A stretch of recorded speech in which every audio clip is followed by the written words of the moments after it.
Hello, this is my second YouTube video, and today's topic is there is no knot. I was looking at Physio Network, which will be in the comment section below for a link, and they were discussing a recent PubMed search. They typed in myofascial restrictions, and they came up with 23 articles dealing with myofascial restrictions. But not a single one of them showed a knot or an adhesion or whatever other word you would like to use that existed outside of trauma or surgery. So you can have myofascial restrictions, so scar tissue and a binding of an area after a surgery. We see this quite a bit. A scar can become adhesed. And you can also get scar tissue without a surgery. So you get a little tear in the hamstring. And if that hamstring has good blood flow and it's close in proximity, it may heal. But otherwise, it may scar down. The gap may fill with scar tissue. Outside of that, though, there is no knot. You have never been able to see a knot on an MRI image. Or at least I haven't. And I've searched many times for it. So if there is no knot, what do we feel when we feel a braided rope in our hamstring area, the back of the leg, or a golf ball in our shoulder region? What are we feeling? Well, there's a lot of possible answers, and I'm going to go through at least 6 of them right now. So number 1 is the hamstring. If you look at the cadaver link that I've also posted below, does actually look like this. It actually has a muscle belly, a small gap, another muscle belly, a small gap, and so on. And so when you run your hand down the hamstring hard enough to feel it, you will feel kind of a bump and a smooth and a bump and a smooth. Many people have told me they feel like they have a braided rope. The answer on is that a knot is no, because once again, we still have yet to see a single knot ever. The answer, though, is that it is supposed to be like that. That's literally how the muscle is. Another possible answer for what you're feeling is layers. So there's over 600 muscles in our human body, and they're stacked on top of each other. But sometimes when they're stacked on top of each other, there's like a little ledge, aka a bump. So this might be what you're feeling. Another answer is bone under muscle. The top layer feels squishy, that's the muscle, but right below it is a bone. When you push, it may feel like a golf ball because it feels really firm underneath that light layer of squish. It's bone under muscle. Another possibility is connective tissue. All muscles turn to tendon, and then that tendon connects to the bone. So this area that it like fades into and then gets into a tendon, the muscle, it like tapers down and then gets into a tendon, which is a lot harder than the muscle is for good connection to the bone. That little area that tapers down, there's another bump. So you may be feeling that. Another possibility is it's supposed to feel that way, not like the similar analogy to the braided rope in the hamstring where the muscle belly actually looks like that, but that the area is always tight. That's its job, such as the IT band, that thing on the side of your leg. That area is meant to be stable. It's comprised of muscle and fascia, mostly fascia, and so it does have a very springy, hard feel to it. When you roll on it, it's very painful, but this doesn't mean there's a knot. It doesn't mean anything's wrong there. It's just always tight. That's its job. And then the final, and this is hands down the most complicated one to appreciate, is nerves. What you're feeling are nerves. Nerves are in the muscles. They have an electric signal that goes through them that then contracts the muscle. Many people theorize that it's contracting and creating a small contraction in the muscle, creating a knot. But once again, if that was true, we should be able to get an MRI image of that. We should see a perfectly flat muscle laying there relaxed within a little area of contraction. But to my knowledge, to date, that's never been imaged. So when I say nerves, I don't mean that it's contracting the muscle. I mean they're very sensitive. Nerves are kind of crazy. We definitely don't fully understand them. I'm going to run down some examples just to see if the audience can at least appreciate what they may have been feeling for at least an example. So one example is, have you ever felt one gluteal really, really tight, but not the other one? This could very easily be a nerve, unless of course that workout you just did one leg, one gluteal. Generally speaking, the athletes that I work out don't do just one gluteal exercise though. So the point of this story is, why is my left gluteal on fire, but my right gluteal is not the next day or even during? Well, a lot of times what's happening there is the nerves from the lumbar spine, they go left and right, down the left leg and down the right leg. And we're getting a little irritation on one side. A myriad of reasons why, but just appreciate the nerve is irritated on one side, and so it's making your left gluteal feel like it's on fire. Maybe your hamstring as well. It's another common one because the nerves go out of the lumbar spine, down the gluteal, down the hamstring. So maybe your one hamstring's really tender to the touch, feels like you did like 1 million squats on just that side, but the other side doesn't feel that way. That's most likely a nerve, once again, unless you only did one-sided exercises that day. Another nerve example is this area right here, teres major minor latissimus dorsi. If you push hard right here, on most people, they'll kind of jump, like right there for me. That's painful and it feels like a knot. Here's the thing, it also feels that way on the other side, and as a physical therapist assistant and a personal trainer for over 10 years, I have had my hands on a lot of people working the tissue, massaging the tissue. And I will tell you, whether that athlete is 7 or 70, everybody jumps when I push here.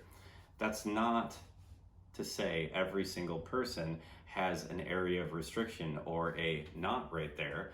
What it is explaining that if every single person has it, it must be just the way it's supposed to be. When you go to the dentist, sometimes you feel that it's this tooth that really is the problem, but then the dentist explains to you it's this tooth, and it's very confusing. Why does it hurt here then? And they explain that's the nerve, that it travels down the nerve like a root in a tree.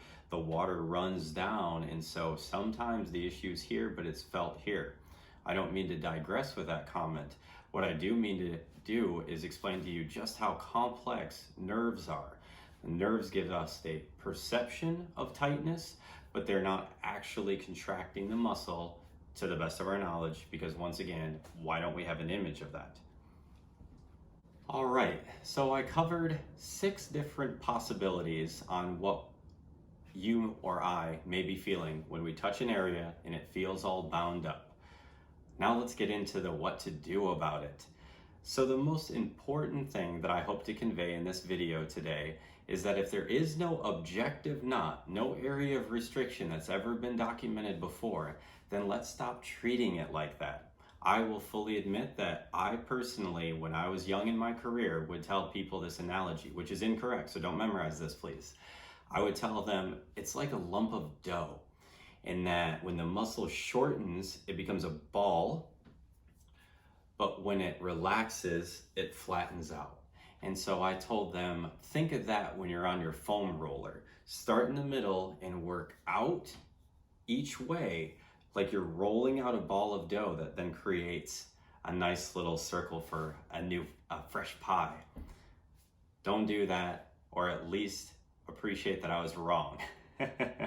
It's not there. It's not actually a knot, right? So if we can just step back a little bit and just kind of appreciate what we do and don't know, and we know that it's not actually a clumped up ball of muscle that we need to flatten out, then we can be a little bit more empowered on what to do.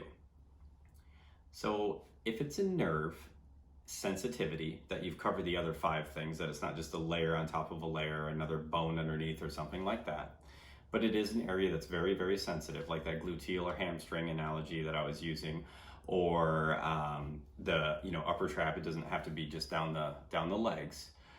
Then really the question I propose is, how do you best relax? That's what I would ask you.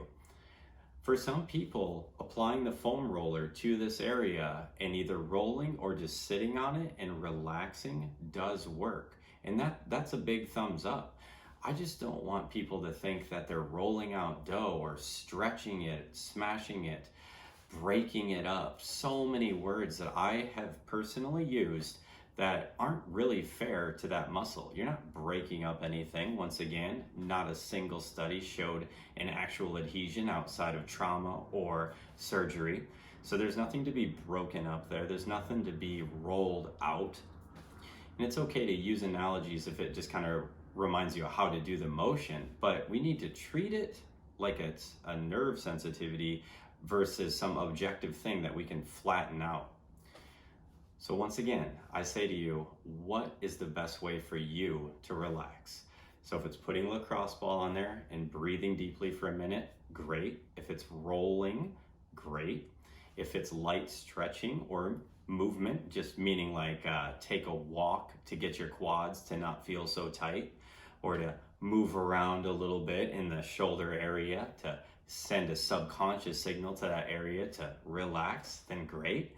I just really hope today's video gets people away from that smash it and rip on it and pull it and break it up, because there is no knot. My personal go-to is movement. Pain scientists suggest to us that when an area is painful and guarded, our body is trying to send us a signal. Let's not go too far into what that interpretation of the signal is, but it's a signal. If we can send a signal back that says there is no threat, that may very well be the way to relax those muscles, or decrease in nerve sensitivity. So for me, I always pick a movement, take a walk, get on the bike, do some light workout, light resistance band, light weight. I'm not opposed to making the weights heavier by all means, or a thicker band, but I'll start with the most non-threatening movement I can think of and then gradually progress from there. To take it one step further, I also think about what kind of signal might that area be sending me based off of my previous activities. So for example, if this area right here is really, really sore after a long day at a computer, you may think about how this area is on stretch. It is being stretched while you type and mouse and use your phone and laptop and iPad, things like that. So if it's been stretching for about 8 hours, maybe the most logical thing to do then would be to stand up and shorten those muscles. Since they've been lengthened, let's shorten them. So movement that is in a way of reverse of what that just was. So it was lengthened, shorten it, or vice versa. Now vice versa on this kind of scenario would be maybe your quadriceps feel very, very tight. Why? Because you went skiing for 3 days. So if they're really fatigued and they feel tight, then you might want to just use some sort of gentle technique to get them to relax, but appreciate that an aggressive stretch or like really smashing hard on it with the foam roller could very well increase the sensitivity there. So we want to think more about how it hasn't been on stretch all day, it's just tired, and we just want to let it relax, but maybe some gentle movement would help it relax a little bit. I also joke a little bit, but I do have some seriousness to this as well. I tell people to get away from insanity. I have 2 different thought processes on insanity in this example. One is the definition of insanity, doing the same thing over and over and expecting a different result. So if you've had the tight area in your back and you've stretched it for the last year and it still feels tight, maybe try a different approach. Or you've been smashing it with a lacrosse ball and you tried 1 minute, 2 minute, 5 minute, and it's still really painful. Maybe try a different approach. The other thing I say about insanity though is in the healthcare system, in the physical therapy, chiropractic, MDs, etc.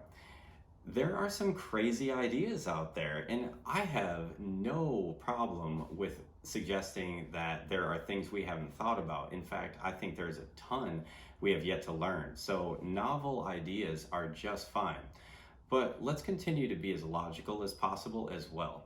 So if someone's telling you that this area here feels really tight because of the 6 things that I said today, or something seemingly logical like, yeah, it's on stretch all day, so that's why it could feel a little bit irritated, and then gives you a sensible solution such as reversing that movement, light motion, maybe do a set of rows. That seems pretty logical. If they tell you it's because of your right big toe, I'm not saying they're wrong, but I am saying that seems pretty unlogical. And I would also propose one thing further for you. If you spent the next 4 to 6 weeks doing just this one thing that this person told you or that you read or whatever, what would be the best and what would be the worst outcome? So if you spend 6 weeks focusing on your right toe to help your left shoulder, you may have completely wasted your time. You may have put all your time and energy into an area that has nothing to do with this area. Versus if you spent the next 6 weeks trying to get your back muscles stronger so that they weren't tiring out so quickly and so they weren't put into a stretch position the whole time, even if it didn't get rid of your pain, you would at least say, I have a stronger back, I have better posture. That seems a little more sensible to me. I really hope today's video has helped and not confused more people. This is a very complex topic. It just pains me to see people smashing the crap out of their muscles, telling me that they're breaking it up, that they're getting rid of this knot in a myriad of different painful ways. However, if they use the exact same technique for a shorter duration with less intensity and just try to relax, that changes the entire conversation. Once again, check out those links below, please. You'll see some really good resources. And I'm also going to post a picture of a cadaver hamstring, which it's not like it's all bloody, so it's not for the faint of heart, but at the same time, appreciate it is a cadaver. So, clickers beware. I just need people to understand that when we look at muscles and veins and arteries and things like that in books, it's all clean and drawn out. It just looks like there's a bone and a muscle and a nerve and that's it. But there's a lot of stuff in there. There's a lot of fascia and connective tissue and things that before I ever walked into a cadaver lab, I had no idea about. And when I first saw my first cadaver, I was like, what the heck is all this other stuff? And that can definitely answer your question to, what do I feel then if there's no knot? There's a lot of stuff that's not in just like the average netter's book. All right, guys, signing off. Hope this treats you well.